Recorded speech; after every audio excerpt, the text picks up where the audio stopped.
Executive Director of the Borger Chamber of Commerce.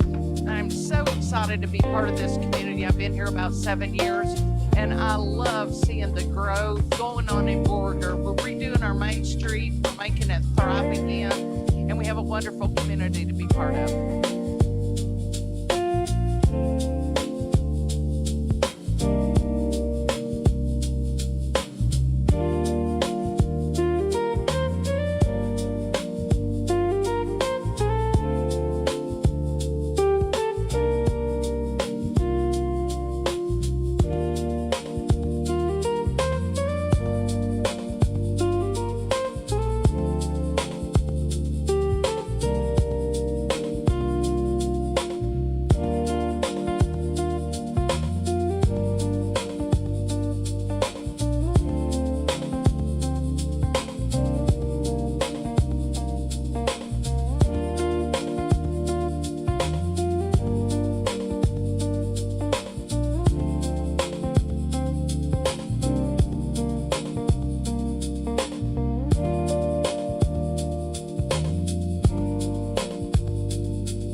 Whether you're a current business owner, downtown dreamer, or somebody with a great idea, you deserve a seat at the table. My job is to help with any zoning questions or building safety questions that may or may not require a permit. I'm here to help you with any of your water service needs, such as turning on and off service, any billing questions you may have. We're there to help you navigate all of those systems to help you get involved in your business or promote it. So we offer complimentary services for branding, for marketing, for social media, for their website design. Our goal with this event is to make you feel like you have a whole team of professionals right behind you, wanting to make your dreams happen. I'm here to help you with any zoning or building safety type of questions. So I try to help keep your neighborhood safe, and I try to make a difference daily. I use my knowledge of the codes to keep people safe. Look forward to seeing you at the seat at the table. With Seat at the Table, we bring all those people into one room, so you can make one stop and get the answers you need. So remember, pull up a chair, bring your questions, and lead with answers.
Executive Director of the Borger Chamber of Commerce. I'm so excited to be part of this community. I've been here about 7 years, And I love seeing the growth going on in Borger. We're redoing our main street, we're making it thrive again, and we have a wonderful community to be part of.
Whether you're a current business owner, downtown dreamer, or somebody with a great idea, you deserve a seat at the table. My job is to help with any zoning questions or building safety questions that may or may not require a permit. I'm here to help you with any of your water service needs, such as turning on and off service, any billing questions you may have. We're there to help you navigate all of those systems to help you get involved in your business or promote it. So we offer complimentary services for branding, for marketing, for social media, for their website design. Our goal with this event is to make you feel like you have a full team of professionals right behind you, wanting to make your dreams happen. I'm here to help you with any zoning or building safety type questions. So I try to help keep your neighborhood safe, and I try to make a difference daily. I use my knowledge of the codes to keep people safe. Look forward to seeing you at the seat at the table. With Seat at the Table, we bring all those people into one room, so you can make one stop and get the answers you need. So remember, pull up a chair, bring your questions, and leave with answers.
Good afternoon. Welcome to the July 21st, 1:30 PM City Council meeting. At this time, we will stand and have pledge and prayer. Pledge allegiance to the flag of the United States of America and to the republic for which it stands, one nation, under God, indivisible, with liberty and justice for all. Dear Heavenly Father, God, we just come to you, Father, just thanking you for all you do for us, Father. Thank you for the blessings that you bestowed on our city, Father. And Father, just be with us, Father, as we make decisions, Father, that are to grow this city, Father, and to protect this city. And Father, just be with all of the city employees, Father, and all the citizens of Borger, Father, and just give them a mighty blessing, Father. And I just pray all these things in Jesus' name. Amen. Amen.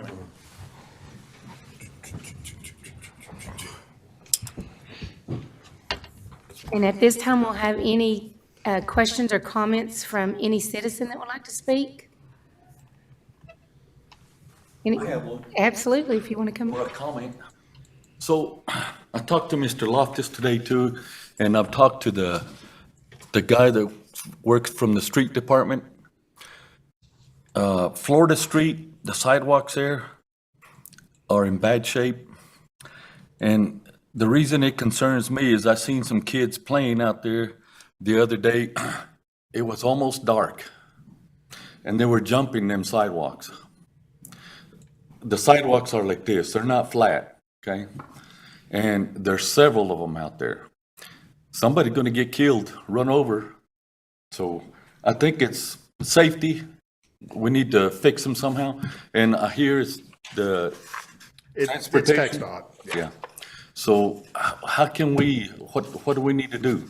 So Jason Anderson, behind you is our Director of Public Works. I've talked to him. We'll make contact with TxDOT and see if we can't get something done. Because I know where I mean, at least they need to at least go and remove, because, you know, they're probably in 3 different parts to where they've buckled at the joint and they're.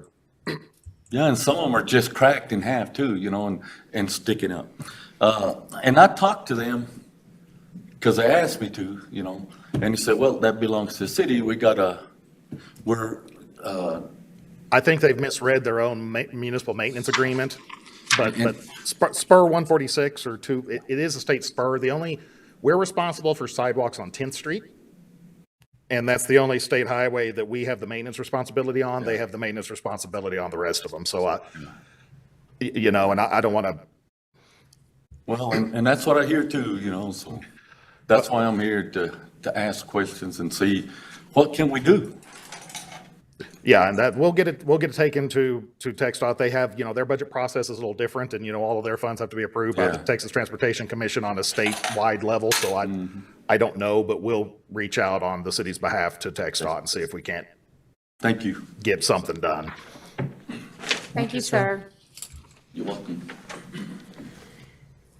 And if there's no other, then we will move on to item 5, the city manager's monthly report.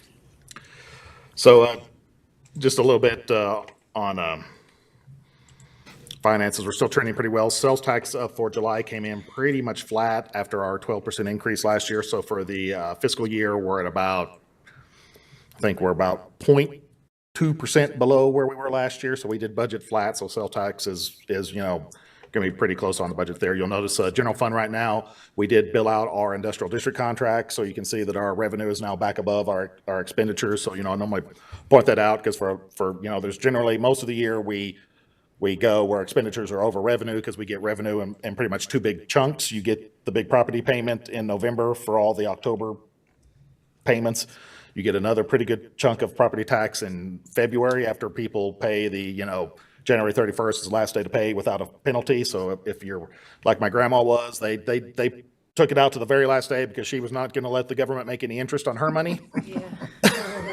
She also wasn't going to pay a fee, so she made sure that those checks were dated January 31st. And then, of course, industrial districts come in June, so we did get those, so we're trending pretty well on that. Our expenses are tracking close to our budget. Revenues are a little bit below budget. We're a little below on solid waste collection. That's just less residential accounts and less tonnage. Are starting to make up a little bit that on the scale house as the summer weather gets here and people start cleaning out and I'm sure with the roofs and after the hailstorm, we're going to see probably an influx with that. You will notice that the transfer station's closed this week. We're doing some more concrete repair inside. If you remember, we did a big project for the front half of the floor. So this is a smaller project. It doesn't take as much beating, so we don't have to go quite as deep, but we're going to start repairing the back half of that. So we're using some funds with that. So that's why I know that you probably saw the Facebook post on that, but that's why the transfer station is closed, because we're starting to repair that apron on the back half inside the transfer station. Other than that, expenditures are, we're tracking, below budget. We're going to try to be a little tight going in so we can, close as tight as possible. Depending on how we're at, I'm looking at probably between $100,000 shortfall and $100,000 surplus by the end of the fiscal year. Out of a $21 million budget, that's, overall, that's not bad. That's less than 1% off, but we're still keeping an eye on that. In the water sewer fund, revenues are still above expenditures. They have been. We're a little bit below our average on revenue. We talked about that. Remember, Phillips and Nutrien were both down for the first 2 months of the year doing turnaround, so we didn't get that sales. We're starting to make it up in the second half with the heat starting to pick up. We'll see how that goes. They're making up a pretty good chunk from where I thought. So last time we talked about that, I thought we were going to be a little shorter than we are, but we're looking at making that up. You will notice that revenue is trending pretty good, but next month are the debt payments out of the water sewer. So you're going to see that expenditure shoot back up, and then revenue will catch up through the end of the year. So that's pretty standard there with that. Hotel occupancy tax is still trending pretty well. We've already pretty much made our budgeted revenue through June, so that means the last 3 months will be a little extra. So we're trending well there. That'll give us a little more flexibility when we talk about funding Boomtober events and things with Boomtoberfest. And we'll have a little more left over even after we budgeted for that mobile stage. So the mobile stage, I do believe, is slated still to be here for August. They did send the paperwork to how we wanted it titled, so that's generally a good sign that it's coming forward. So that's where we are with finances on other projects. The 3rd Street Stormwater Project is out to bid right now. We expect that to be on the first meeting in September for council award. So, That'll be a payback to, right we'll now, have to do it. at the rate we're going, I only need to, since we do have that planned debt issuance next year, in next fiscal year, if we award the bid in September, it's likely going to be October before they start, so we might not have to do that. Okay. It's taken us enough time to get through there. If we have to pay anything this fiscal year is when we'll have to do the payback. So if it starts after October 1, I'll just go ahead and pay for it out of the correct fund. If that fund goes negative for a couple of months, since we do pooled cash, it doesn't matter if the fund goes negative because we're still just using the pooled cash, and we'll refund the pooled cash when the debt issues, and it washes out with us having to do the transfer. Will we have to shut down that road? Yes. Before that. How close is it to being impassable? Yeah, I was about to say, it's getting really close, and it kind of depends on the rain. I know that Jason goes out there pretty much after each rainstorm to see. We are prepped for that. We have gotten permission from the Church of Christ to use their parking lot to access that back road. The street crews already started improving that oil field road just a little bit so that we've got a path for, to the sewer plant. It'll impact, public animal services access the most, but it's. I've not been out there lately, but I've heard about it, so it's like, I want to do the safety thing as best we can. Yeah, there's still a little extra room. It's not good, but we probably got another 4 inches. Don't drive it drunk. Which isn't much, but that's coming. Sorry. Right. So we are still working on the grant application for the Senate bill. We talked with TCQ. We have the temporary. We're waiting for their approval on well 24 to show that it's shovel ready. We get 10 extra points for being shovel ready. So I think a lot of people aren't going to be quite there. So that could give us a good boost there. Well 13 is up and working now. We talked a little bit about that. So that's Doing well. The Cloverleaf project is out to bid too, so you'll probably see that in the next couple of weeks. That's to replace that sewer line under the Cloverleaf from the manhole at Bulldog Boulevard to the manhole over behind the Dollar General. So that's likely will hit into next budget year as well. Will that close roads too? No, that'll be we're trying to bore it so that we don't have to, because that one, if we, that's a state highway, so if we start closing all of that, we have to meet tech stop, traffic control requirements, which is going to be fairly expensive. We'll have to, because we don't have the stuff to meet their requirements, so we'd have to probably rent it from like Barricades Unlimited, and you're going to get, which is what we had to do on 10th Street, but that was part of the 10th Street project. So, but if we bore it, which is what we're planning, we won't have to worry about that. The 6th and Main Street intersection that we're doing to mark the centennial, that should start the first week of August. The contractor expects that to take 1 month. So that intersection will be closed for about a month for the month of August. So then it should be open for everything. That'll get it back open for the homecoming parade and then all of our centennial events. So we did complete the seal coat project for this year. About 136,000 square yards of streets were seal coated. That's almost double what we did last year. I know that there's always questions on how we kind of pick that. We do have that street assessment that we try to use to hit traffic counts and things like that. We've done most of the high traffic counts and the most in need. So now we are trying to still hit some of those, but then when we do residential areas, do them in conjunction. It's cheaper to do streets close together than it is to, do random streets all over town. So this year, the bigger street projects, we did Airport Boulevard. If you've been to the airport on that road, you know that it needed it. We also came down House just a little bit right there by Roma's. We did Bulldog Boulevard in St. John's, so that's all the way down to the stadium and then back around the back of the stadium and then up around St. John's out to West Wilson. We then did Opal there. And then we did all of Philview, Fairlanes 2, and the last little bit in Buena Vista backside we didn't do. Next year, we're looking at Carbon Road, Hemlock, probably Clayton Street. Somebody just approached me about Coble, and we'll talk about it later. Yeah, well, we'll look on that. If we go back in some of the areas that were kind of, we've done some of Gateway in the past. We've done some of like Nelson and Harrington, and that area has been done within the last 10 years. So we are trying to catch some of those bigger ones. I know that it's, there's a lot of needs. And with the way that we've talked about budgeting, we're budgeting another bit. We'll still got the funds to do another big project next year. So we're going to do just as much, maybe a little bit more next year. So we'll be able to catch up with a lot. So I'm looking. Those neighborhoods that don't have curbs, does that make the streets not last as long? It makes them erode from the edge.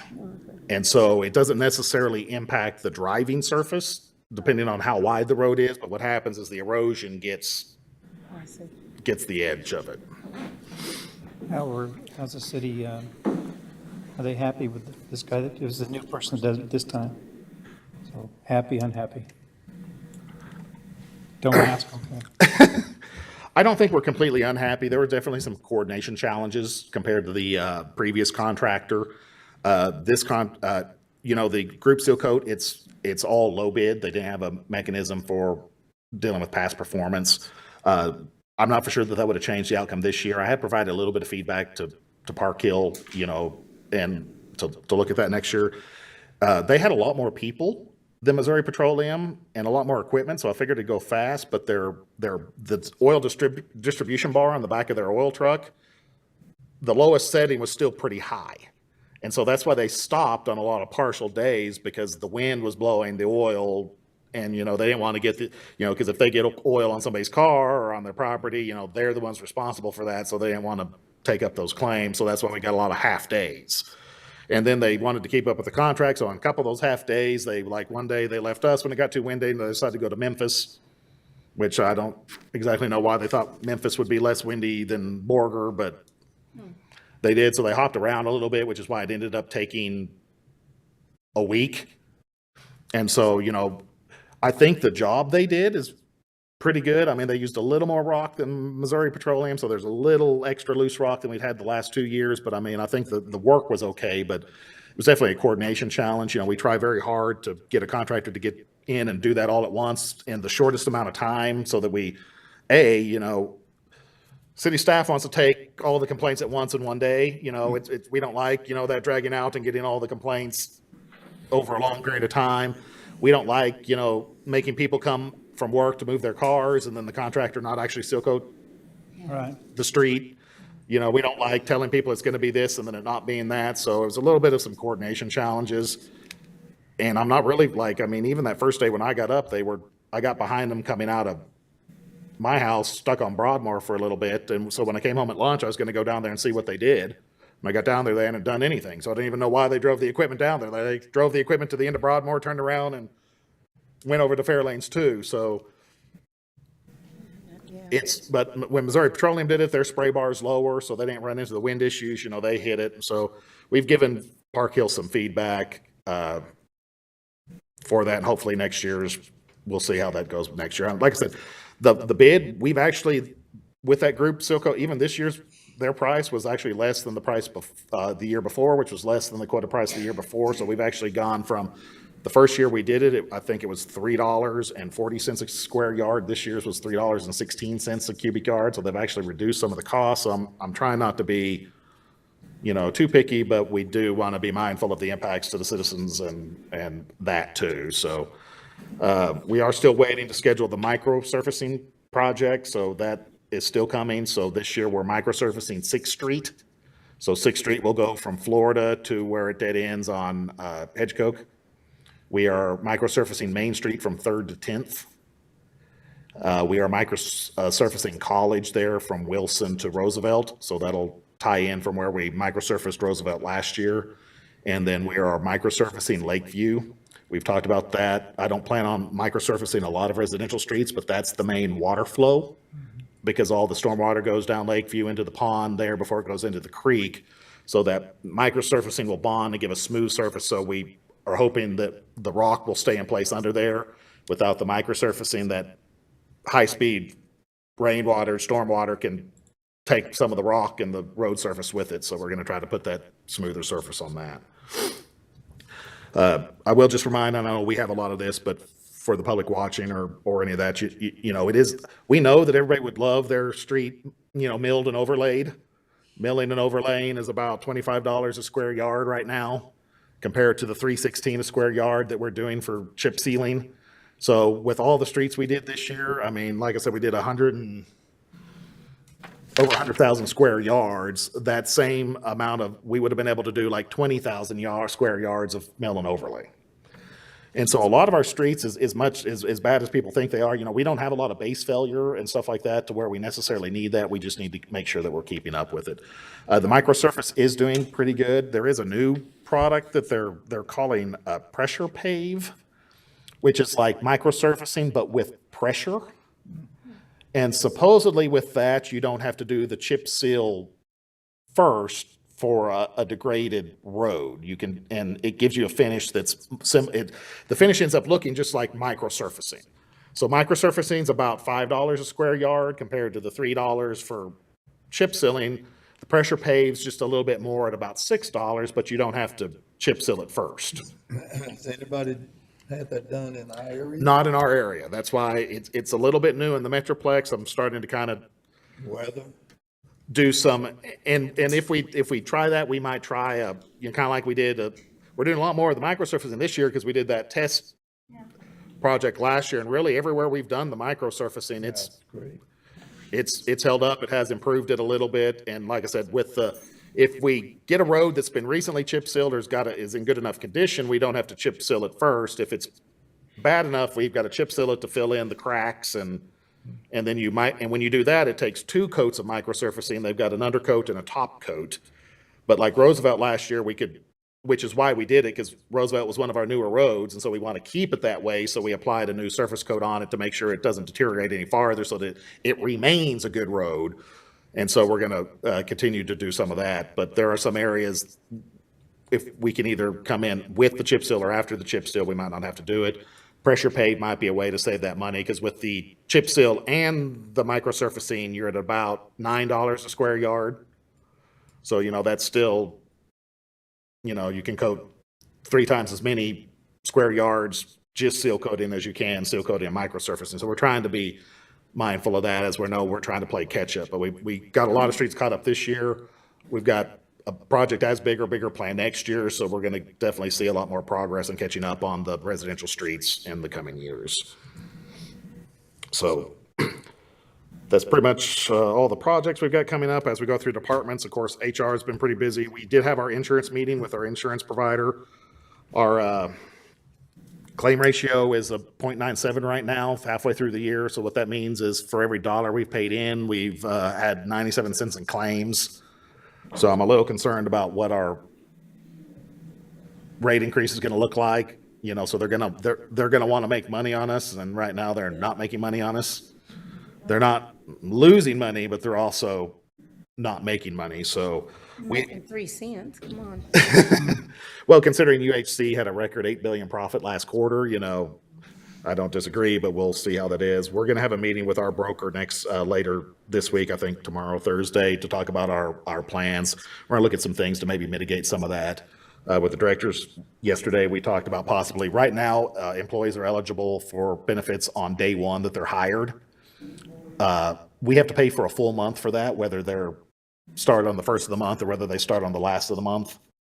So we can save a little bit of revenue by changing to what I'm thinking is we'll start with a small wait period to where your insurance starts on the first day of the month after you get hired. And so based on the number of turnover and new hires that we apply, that we have every year, that would save somewhere between $20,000 and $30,000, which would, you know, take some of that. You know, we budgeted for a 10% increase. So I just, you know, I've got to find a way to cut some of that. We also still have a pretty good abuse of ER visits for non-emergency type. You know, a lot of people, if they're not used to having a primary care physician, if somebody gets sick, they go to the ER, and so that drives up a lot of our costs. We might look at increasing the ER copay to encourage more primary care or urgent care or virtual visits. You know, I don't want to change benefits that much. You know, so we're looking for little ways without impacting core benefits. So that's we're working through that. So just fair warning, as we finalize the budget, there might be some of that coming up. We were also recognized by the Texas Workforce Commission as we hire vets employer. So over 10% of our employees are vets. A little about 11% now are vets. In the last year, we actually had 38 vets apply for jobs. We interviewed 10 of those vets. We offered jobs to 6 of them, and 3 accepted the jobs. So just something to be, I think, a little bit good to be proud for. So, you know, they serve our country in the past and then come and continue serving their community when they come work for the city. So we're excited about that.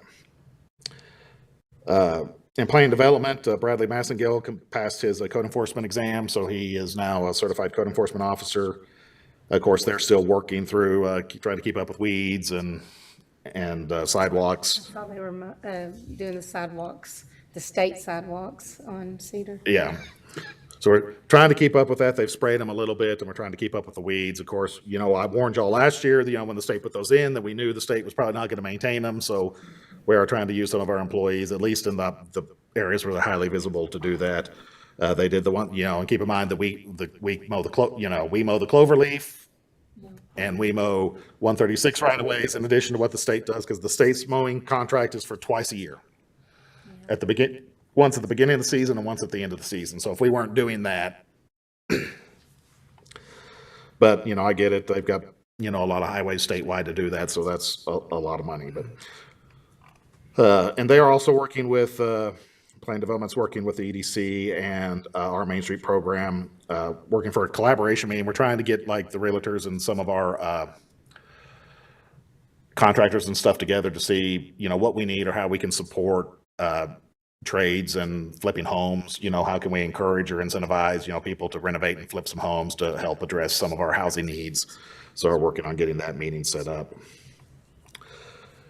In police division, animal services, they have all completed their new screwworm training to be prepared for screwworm if it comes into that. We also got the second part of their cat cages So they've now got all those new cat cages, stainless steel cat cages. It makes it easier for our employees to handle them, and it's a lot better for the cats and how that works. So there's some pictures on Facebook today if you haven't seen that. And then they actually also went out and participated with Phillips 66 at their employee picnic, giving out some resources and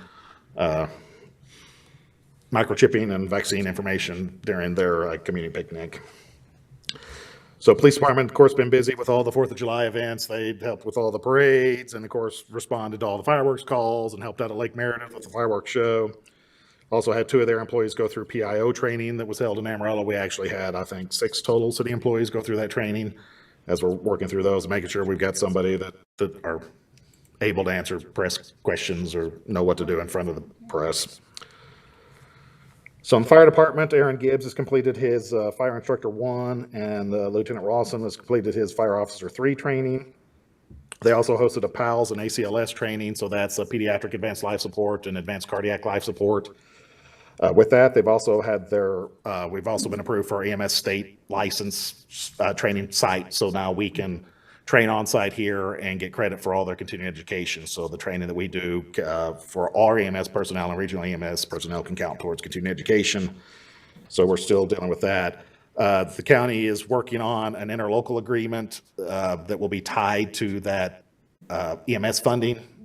So that'll probably be on the next council meeting. Once we have that, we'll go ahead and we've been holding off on some EMS equipment that will come on the new truck, knowing that money was coming. You can't spend the money before you have it. So we can't order anything, but the equipment is already on order, which is why we can't use it for the ambulance that's coming in, because it had previously been on order before the grant. Next year, we will get to offset that for the ambulance next year. I did double check. It is they did fund it for 2 fiscal years in the state biennium. So we've got the $350 this year and the $350 next year. So the little negative fund balance we were talking about at the last work session isn't going to be there.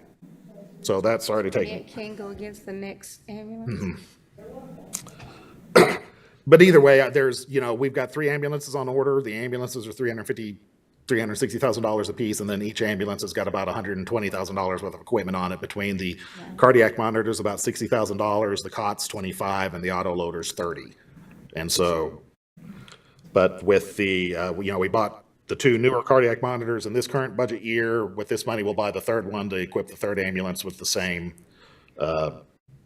And will we keep that many ambulances? Are they going to go through auction or give? Right now, we're still gonna. So we staff 3 ambulances, and then we need a spare, right? So that if something big happens, the fire department can staff it, or if we need to take a weird transfer or something like that, we can do it. Since we've got, because the fire department is double staffed, so they've got 4 paramedics on the fire department staff plus all EMTs, so they can use it in that.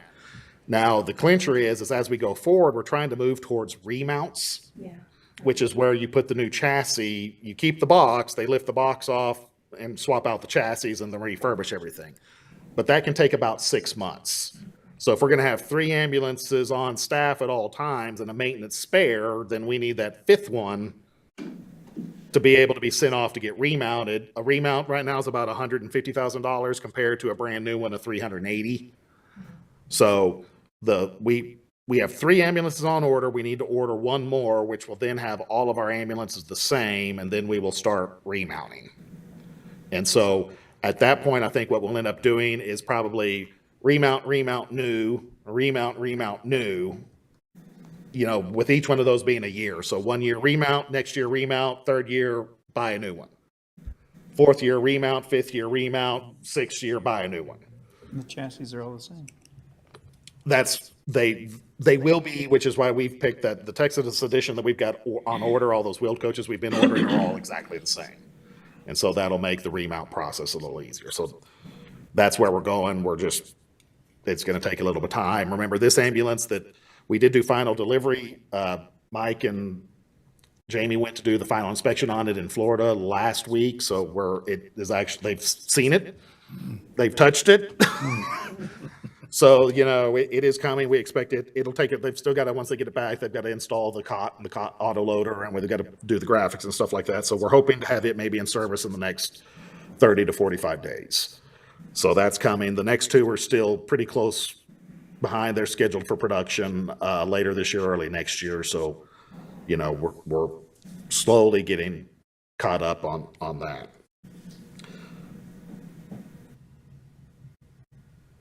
Joshua Hollis and the fire mitigation team, he's completed his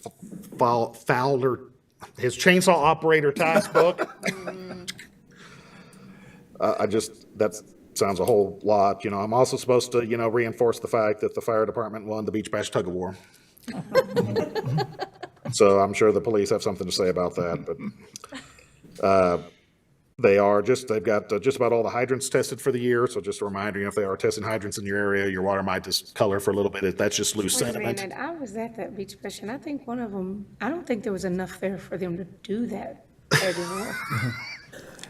I think the police forfeited. Well, the way the fire department put it, they won. Y'all forfeited, didn't you, Chief? Are we doing any mitigation anywhere right now? I mean, prep? Right now, everybody's, we've got a couple of people up in Colorado. Okay. And then we've got a team down in San Antonio, Uvalde, down with the flooding. We also, Whistler and Strope and Chief Davis and Lieutenant Guzman are also down there with the Incident Support Task Force.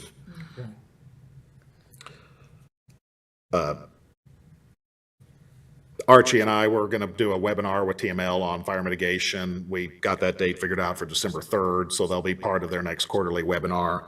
Archie's actually going down to testify in front of the Senate Committee on Natural Resources on their fire mitigation program. Senator Sparks had asked us to provide testimony on that. If you recall, when you may not, but when he came up after the Smokehouse Creek fire and the Windy Deuce fire, you know, I made sure to kind of point out the 7 Mile burn, and he was pretty impressed with that, and, you know, gave me his number. You know, we were talking about what we're trying to do with TxDOT and work through controlled burns and stuff like that. So he's been pretty supportive of that. I think that's important because the interim committee that they put together, you know, I think there was a little bit of some political influence on that. And, you know, if you read the report, they really downplayed mitigation, especially prescribed fire. Some of that was, I think, some ranchers' experience with runaway prescribed fires, but I think they're confusing a mitigation prescribed fire and a land management prescribed fire. And, you know, a lot of ranches do prescribed fire for land management, and that's not what we're talking about. We're not talking about burning thousands and thousands of acres. We're talking about mitigating defensible spaces in specific locations that are based on information. So I think we're trying to get over that and look at ways that maybe the state can help offset or fund some of those mitigation activities. You know, we've been pretty lucky about being able to have some money to fund some of that and then using our state responses to help offset that cost. Our budget for fire mitigation is about $625,000, and our revenue this year is right now at $658,000 based on state responses and some of the third parties. So, I mean, we're doing a pretty good job of that, but there aren't many cities that are doing that. And a lot of cities without some sort of revenue offset, I think, are going to have a hard time doing with that. So I'm at least excited that, you know, they're still asking, you know, calling us for feedback on what that is, and they're looking at maybe ways of trying to do that. Was that webinar through the small cities or small town thing or anything? It's based on your recommendation. I don't know how they. I didn't know if that was just. I mean, but it's not just for the small cities. No, the TML does quarterly webinar training on a whole bunch of different topics, and so that's the one that they took from that. And, you know, of course, they've asked us to speak on downtown vacant building, strategies to mitigate downtown vacant buildings at the annual conference in November. So we'll be dealing with that. That's a little bit outside of the fire department, but. Sorry. No, I went there too. So in Public Works, of course, our streets and parks teams have been, you know, just want to throw out a little shout out to those employees for helping set up for all the downtown events, the Freedom on Main and Second Saturdays. That takes a little bit of work and takes them from their normal routine doing that. We did get our new side loader in at the transfer station, so it's been on the streets. Right now, it's really easy to tell because it doesn't have all the dirt down the down the side of it, but that'll help our reliability there. We talked a little bit already about the concrete work going on at the transfer station and our seal coating project. Street Department has already started trying to prep some of the streets for next year's seal coating project. You know, we try to do the crack seal and all that early so that it doesn't have a problem with the seal coat in the next year. Of course, Park and Rec has been busy. We're still in the middle of the summer park rec program. Swimming pool's been pretty busy. Just, you know, reminding everybody it's $3 to get in. That's still really cheap. And I mean, I know we went up $1 last year, but from $2 to $3 after 7 years, that's still really cheap. So if you're looking for something to do, especially now that we're in this high pressure system, it looks like it's going to be hot for a while. That's still a pretty affordable, easy way to go cool off there at the pool. So we're excited about that. We did complete our first Purple Wave auction this year for used equipment. We generated $64,000 in revenue off of that. We did get our ADA enhancements completed in Huber Park that were called out from the playground grant inspection. So that's been done. You'll notice if you're out there, there's some new rails around some of the sidewalk because they were at such an angle based on ADA standards. They're not a sidewalk, it's a ramp. And so if it's a ramp, you have to have the handrails on either side. So that's kind of over there by the parking lot. You'll see we added a new little strip in front of the bathrooms because they weren't quite wide enough. So we had to add 4 inches. And then we had to add some new handicap signage. But that's all closed out. And so that's all officially good. So we're good with there. Of course, in finance, we're in the middle of supporting budget and getting some of that all caught up. We're finally got our new processes and stuff in place to be pretty good with bank rec and credit cards on a recurring basis. We've been working on that since transitioning to Encode 10 about 8 months ago. So we're finally getting through some of that. And we also have their summer intern has been working on scanning in all the fixed assets records. So as we work through that, so we're getting on that. So that's pretty good. In Main Street, they've got the facade fix-it day scheduled for August 1st. So if anybody's looking for volunteer hours or wanting to do something, that's August 1st. We did get a grant through the Amarillo Area Foundation for $17,000. That's in the tiers fund right now, but that funded some lighting for some of the participating buildings and some paint, and they're going to try to fix up a few of the facades downtown with that money. So that's coming up on August 1st. Nicole's also working with the THC, the Texas Historical Commission. We're working to get the Borger Hotel and the Old Borger Post Office added to the downtown, our Main Street area. So, when we talk about that, we've got 2 areas. We've got the downtown area, and then we've got the Main Street project area. So the Main Street project area is what we need, to get all the resources for the Historical Commission. So we're working on getting those 2 added. We kind of left them out just because we were doing so much and probably didn't think that far, but now there's some stuff going with that we definitely need to include them, so we're working on that. Also, Nicole's been working with the Panhandle Plains Historical Museum and the Borger Library. I actually found a whole lot of information on the Borger Hotel. Actually, Nicole wanted to call out Ruth at the library and how helpful she's been and had all sorts of information ready for that, so we're appreciative of that help. Also been doing a lot of research through the museum. If you watch the Friday videos, the Behind the Doors on Friday. I knew it was branded as something. I just couldn't remember what what we branded that. There's a lot of.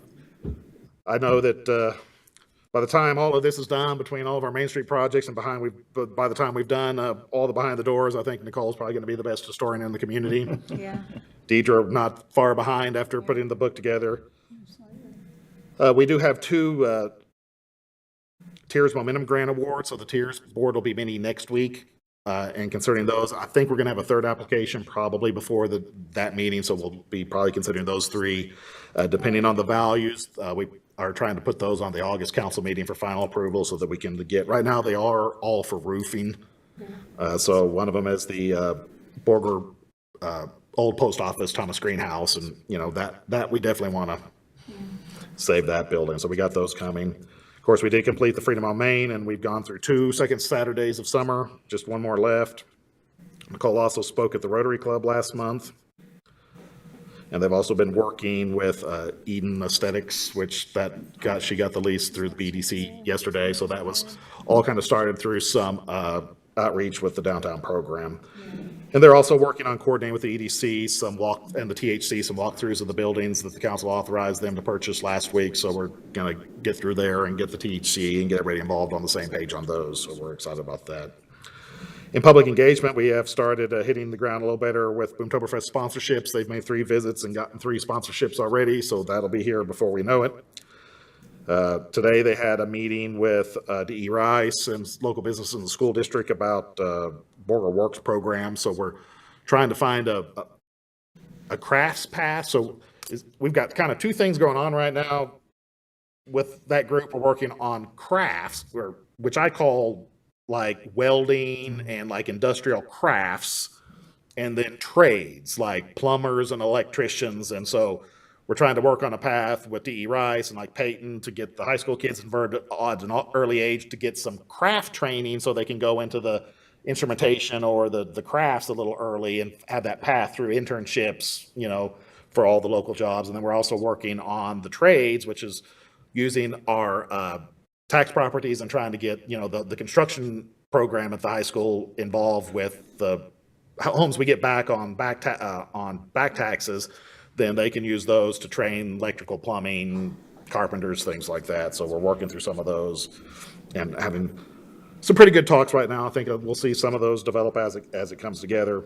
Well, that, like if they do renovate them, they would be sold and used for that same purpose. Right, so we would do probably an agreement with the school district, which transfers it to them as long as they make the improvements, and then when it sells, or, you know, we've talked, there might be a third party involved because the school district has some restrictions on how they dispose of property, just like we do.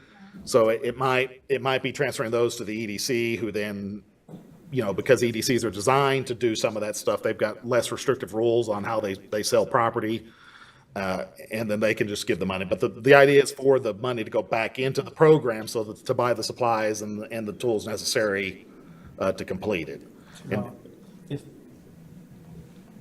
Are these properties insured during the time of the reconstruction? So if they put the money in and they would burn up or whatever, those are things, recoup the money? Those would be things that those are the details that still have to be worked out of what that program looks like. That depends on how, you know, who's the property owner in the transition. So if it's the city, in either way, we would have to probably get a temporary construction policy. You know, you've got a works under construction. We do that with like our big construction projects. That's part of the construction process. We add that to our insurance from the very beginning, and there's a separate policy for, you know, buildings under construction.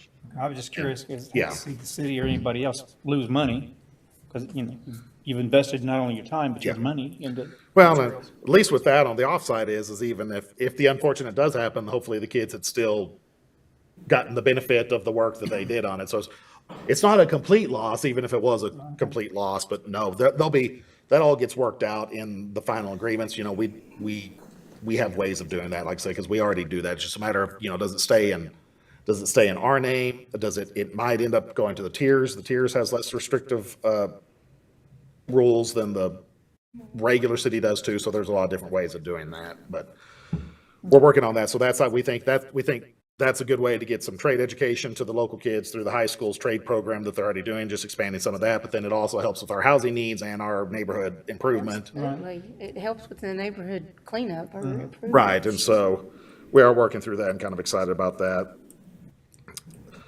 They've also been working with the Friends of the Museum. We're working on trying to set up some centennial pop-up displays at our events and things like that, you know, to where they can go up and do all that.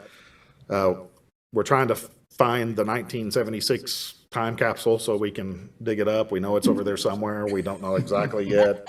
Anybody knows where the 1976 time capsule is? How are y'all doing that? With a metal detector? Or, I don't know. Right now with our eyes, Oh, you know, okay. but like You didn't mark it? It is marked, but I think it's probably I think some grass or some vines Oh, over I see. there I see. are grown over it. So I see. we're gonna have to cut in some stuff back, but we want to open it a little bit before. Keep in mind, we're gonna have all that on display for our October 26th downtown centennial event. You know, when we actually commemorate the incorporation of the city. So we would like to dig it up a little early so we can curate it. I mean, not that I think there's anything bad in there, but you know, some things that maybe were acceptable in 1976 are maybe not acceptable in 2026. So, you know, I'm not for sure that we want to be. I think that would be vice versa, but okay. They want to loot the loot. I'm trying to, think of any and every possibility, so I don't want to be surprised when we've got a bunch of Well, that public makes people sense. gathered and, Okay. but then we will also, we're working on a new, time capsule to go down, so we're gonna be involving the public with that coming up. I also have our next seat at the Are they, you mean like a asking the public what to put in it or something? we're gonna, I think what we've talked about doing is, we've talked about maybe with the school and getting some of the school kids to write letters to, the citizens of Borger in 100 years, maybe something like that. I don't necessarily want things, but, Yeah, that makes sense. and we'll have some guidelines for what it is. We don't have a really big time capsule, but I'll probably put we'll put the 2027 budget in there, because there's a lot of information about the city in the budget book and what we go on and just, some things like that. And the last one, we've already seen the letter that the mayor pro tem at the time wrote, because we had it in file. And so if it was funny, that'll come out. But in 1976, he said by the time you open this in 2026, we're pretty sure that there'll probably be solar panels on everything because, he knew that the Washateria was already putting solar panels on there to help reduce his insurance costs. Of course, we're not quite there, but we're not necessarily far from it. He also said, I'm sure by 2026, with the rate we're depleting the groundwater, that we'll be solely 100% reliant on Lake Meredith. And, that kind of went the exact opposite. So it is kind of interesting to see how things, of course, it was also funny that he said, that with all the political discord in 1976, he goes, I hope it's gotten better by 2026. And of course, if you look at the history of the U.S., I mean, there have been political divide since the very, very beginning. So I think sometimes we forget that there's definitely been periods of that, but so we'll be interested to see that. We do have the next seat at the table coming up. That's where it's all the city departments and EDC and city staff are there if you got an idea or want feedback on code or zoning. So if you got any ideas on that, be looking for the details on that. That's a really good opportunity to go. Everybody's in the same room and you can get a lot of answers, a lot of questions answered. Our next Moonlight Madness, or Moonlight Meditation, is it sold out? I have to check this morning, but we were pretty close last week. There might be a few left on that. That's where you go out to the pool and they've got the little floaty relaxation things. And this year they've actually got a lady with the water bowls, the actual sound. Yeah, real sound bowls, not over the speaker sound bowls. So that had pretty good feedback. We've gotten the this year's submissions for the dumpster are in, so we've selected 3 of those to move forward. So we'll be painting 3 more dumpsters probably in August. Also working on a WT grant through the WT Enterprise Center to help some of our educational opportunities that we're working through with that. We're also, now that Scott's moving on to his next project, we're working on some code enforcement educational material and videos on how that works. He did, if you haven't noticed, if you go to YouTube and go to our YouTube page now, all the Citizens Academy sessions are now available on YouTube. We're working on a website page to embed them where you can get access to them from our website, but those are now accessible 24/7 for anybody that wants to go. Or if you were in the Citizens Academy and missed a session, you can go back and watch the session you missed. But now that those are done, we're going to work on some of the code enforcement outreach and education. Because we did complete the Citizens Academy, we're also working on reorganizing the youth council again.